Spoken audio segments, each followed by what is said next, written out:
او پیغمبر علیه الصلاۃ والسلام مبارک فرمایي لعنت پر دې جړګانو یې، لعنت پر دې جړګانو یې، دا کورو ته مه پرېږدئ. ځان دا جړګان خدای سي دي چې په چا کې نارینه توب ډېرې، په چا کې ښځې ډېر یې، چې کم د ښځې چې مطلب ښځې توب ډېر دی په نارینهو کې ناست دی، چې نارینه توب پکې ډېر دی هغه په ښځو کې ناست دی. د الله رسول فرمایي دا د کورو څخه بند کړئ، دا د کورو څخه بند کړئ. لعنت دې پر داسې جړګانو یې. راسئ زما ستا په ښار کې ماخستن راووځئ، بیا چیغې وایي بغارې وایي انو موږ جړګانې څوک نه پرېږدي، انو موږ وژني، انو زموږ سره داسې پېښور کې بیخي ډېر مړ کړي دي.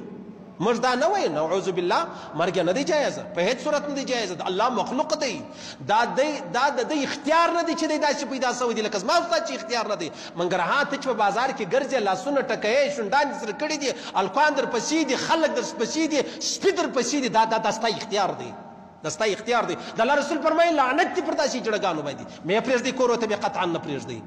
زه کوټې والا ته وایم خاص کر مه کوئ ظالمانو، مه کوئ. هسې غمونه ډېر دي، هسې مشکلات ډېر دي، هسې پریشانۍ ډېرې دي. الله به مې داسې څاپېړه ووایي په خدای دې مې قسم مې که بیا یا په حج خلاص وو، یا په نوراني مسجد خلاص وو، یا په صدیقیه مرکز باندې خلاص وو. مه کوئ.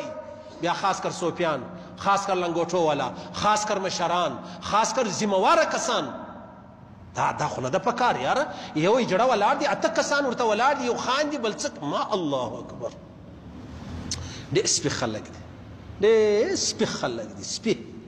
شرم مه لره، حیا مه لره. او د الله رسول فرمایي الله پاک چې کوم قوم تباه کوي، الله چې د یو قوم د تباهي اراده وکړي، الله اول حیا ځینې واخلي. چې حیا ځینې واخله بیا خالي ورته ګوره.